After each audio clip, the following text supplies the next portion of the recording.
अस्सलाम वालेकुम। Today we will discuss the current affairs of 28th, 29th and 30th July. सबसे पहले Capitals देख लेते हैं। न्यूज़पेपर के अंदर जो इम्पोर्टेंट कंट्रीज़ थे उनके कैपिटल्स का जिक्र था। सबसे पहले सोमालिया का है मोगाडिशु। इसकी जो न्यूज़ आई हुई थी वो ये है कि इनका एक मिलिटेंट ग्रुप है अल शबाब, उनके जो अभी सोमालिया के प्रेसिडेंट हैं उन्होंने एक ख़ास जगह पे जहाँ पे उनको शक था कि यहाँ पर मिलिटेंट ग्रुप ये वाला मौजूद हो सकता है, वहाँ पर उनका कहना है कि हमने वहाँ से उनको ख़त्म कर दिया है। एक कोई स्पेसिफिक एरिया होगा। फिर उसके बाद है नॉर्थ कोरिया का है प्योंगयांग, और इनके जो इस वक्त लीडर है वो है किम जोंग उन। और यूक्रेन का है कीव, कैपिटल ये हम सबको पता होगा। और फिलिपाइन का है मनीला।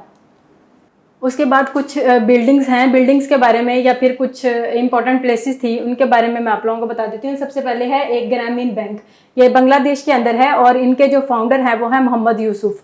और इन्होंने 1983 के अंदर, 1980s के अंदर या फिर 1983 भी आप इसको कह सकते हैं, उसके अंदर इन्होंने ये बैंक बनाया था। और इसका पर्पज़ ये था कि वहाँ पर जितने भी गरीब लोग हैं, पुअर पीपल है, उनको माइक्रो लोन्स दिए जाएँ, मतलब स्मॉल लोन्स जिनको कहते हैं, ताकि वो पॉवर्टी लेवल से ऊपर आ सके। तो इसी बेस पे ये मोहम्मद यूसुफ जो है इनको 2006 में नोबेल पीस प्राइज़ दिया गया था।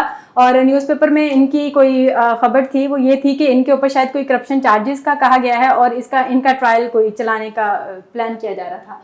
और फिर उसके बाद है नोट्रे डेम कैथीड्रल एक तरह का चर्च समझ लें, ये फ्रांस के अंदर है। इसके अंदर ये था कि 2019 के अंदर इसमें आग लगी थी, रूफ फायर थी, इसमें बस्ट हो गई थी, तो उसकी वजह से इसको बंद कर दिया गया था पब्लिक के लिए। काफ़ी ज़्यादा मतलब इनका लॉस हुआ था।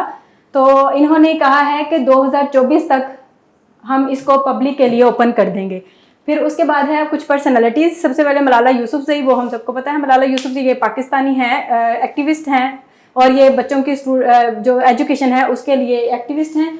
और इनको जो नोबेल प्राइज़ मिला था वो मिला था 2014 के अंदर, 2014 के अंदर। और इनकी ये न्यूज़ आई हुई थी कि इन्होंने कॉमनवेल्थ गेम्स जो इस वक्त हो रही हैं, जो मैंने आप लोगों को बताया था कि बर्मिंघम लंदन के अंदर होंगी, यूके के अंदर, वहाँ पर इन्होंने ओपनिंग सेरेमनी जो होती है उसके अंदर इन्होंने स्पीच की है।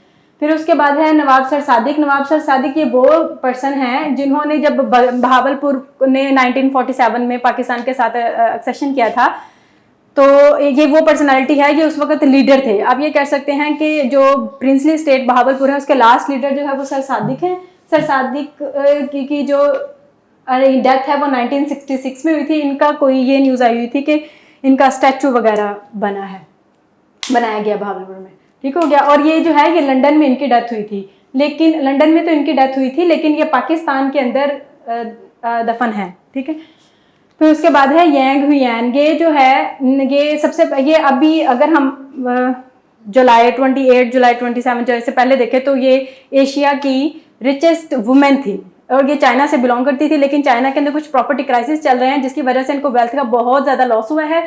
और जो है इनके जगह रिप्लेस कर ली है ये सवित्री जिंदल ने। और सवित्री जिंदाल जो है ये इंडिया से बिलोंग करती हैं।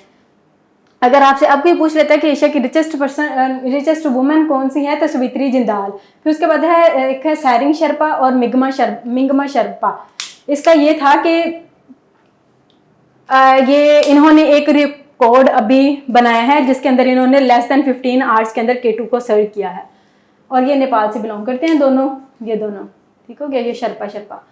फिर उसके बाद है कुछ गेम्स के बारे में ये था कि कॉमनवेल्थ गेम्स जो है उसके अंदर हॉकी के इंट्रोडक्शन कब हुआ था, 1998 के अंदर। और वैसे ही आपके इंफॉर्मेशन के लिए कि पाकिस्तान कितने टाइम्स हॉकी जीत चुका है, उसका वर्ल्ड कप, तो वो 4 टाइम्स जीत चुके हैं। अगर हम लास्ट वाला देखें तो 1994 के अंदर इसने जीता था और क्रिकेट वर्ल्ड कप 1992 में, ठीक हो गया। फिर उसके बाद एशियन क्रिकेट काउंसिल की एक न्यूज़ आई थी, उसके अनाउंसमेंट थी, उसके अंदर उसने कहा था कि श्रीलंका के अंदर जो पहले एशियन कप होना था वो अब श्रीलंका में नहीं होगा, वो अब UAE में होगा। मतलब उन्होंने रिप्लेस करने के लिए अनाउंसमेंट की थी। और आप लोगों को भी पता है वो श्रीलंका से क्यों किया गया रिप्लेस, क्योंकि वो श्रीलंका के अंदर बहुत ज़्यादा क्राइसिस चल रहे हैं, तो इस वजह से वहाँ पर उनको बेस्ट नहीं लग रहा परफॉर्म वहाँ पे करवाना। उसके बाद है youngest ever winner of national matric golf champion Umar Khalid. अगर वो पाकिस्तान से पूछते हैं कि यंगेस्ट कौन है तो वो है उमर खालिद। फिर उसके बाद है कुछ रिपोर्ट्स थी। रिपोर्ट्स के अंदर सबसे पहले दुबई की रिपोर्ट देख लेते हैं। दुबई की रिपोर्ट के अकॉर्डिंग पाकिस्तान टॉप 10 बायर्स में से आता है, टॉप 10 प्रॉपर्टी बायर में से दुबई में। और फिर उसके बाद है गोल्ड बर्डन ऑफ डिजीज के 2019 की एक रिपोर्ट आई है, उसके अकॉर्डिंग पाकिस्तान के अंदर पहले माल न्यूट्रिशन सिर्फ एक वजह थी, मेन वजह थी जिसकी वजह से डिजीजेज होती हैं, लेकिन अब उसने कहा है कि एक और वजह भी अंदर शामिल हो गई है, वो है एयर पोल्यूशन से जो हमारा एक्सपोजर हो रहा है। ठीक हो गया। और फिर उसके बाद है social and living standard measurement survey 2019 के मुताबिक हमारे पाकिस्तान के अंदर सिर्फ 3.37% ऐसे लोग हैं जिनको एक क्लीन फ्यूल टेक्नोलॉजी अवेलेबल होती है घर में हीटिंग के लिए या फिर कुकिंग वगैरह के लिए। जो घर होते हैं हमारे डोमेस्टिक लेवल पे भी पोल्यूशन होती है। फिर उसके बाद नादरा के चेयरमैन के अकॉर्डिंग 2018 से अब तक अगर हम देखें तो हमारा जो इलेक्शन पोल है उसके अंदर वुमेन का 10 मिलियन एडिशन हो चुका है। ठीक हो गया। फिर उसके बाद कुछ मीटिंग्स थी। मीटिंग्स जो है पहले Shanghai cooperation organisation council of foreign ministers की जो हुई है वो हुई है 28 से 29 जुलाई तक, और ये ताशकंद के अंदर हुई है। ताशकंद किसका कैपिटल है? उज्बेकिस्तान का। एससीओ जो है ये पहले शंघाई 5 थी और 1996 के अंदर ये बनी थी, लेकिन 2001 के अंदर इसके अंदर ऐड हुआ उज्बेकिस्तान, तो तब इसका शंघाई कोऑपरेशन ऑर्गेनाइजेशन नाम हो गया था, और पाकिस्तान ने और इंडिया ने इसको ज्वाइन किया था 2017 के अंदर।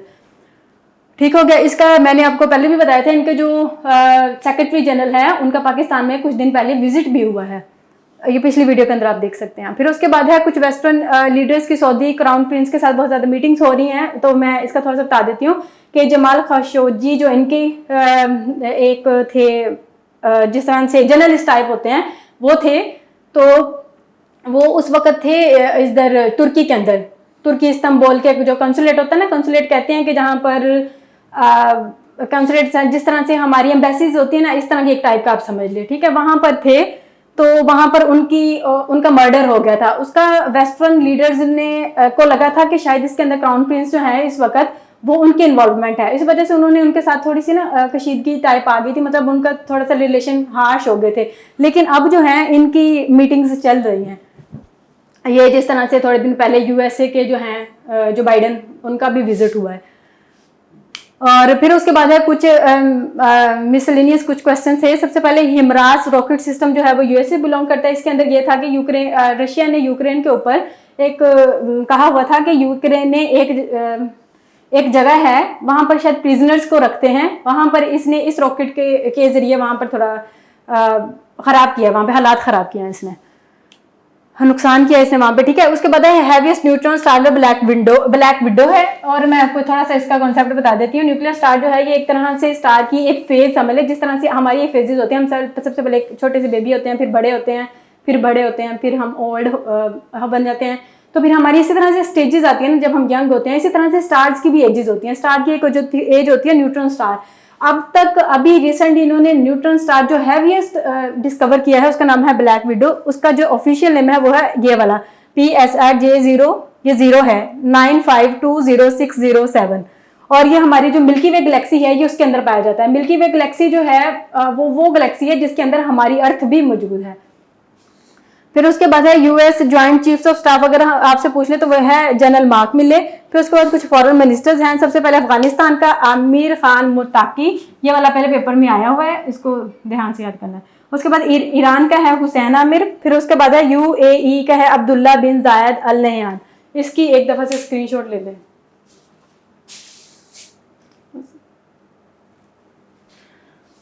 Okay, thank you so much, Allah Hafiz.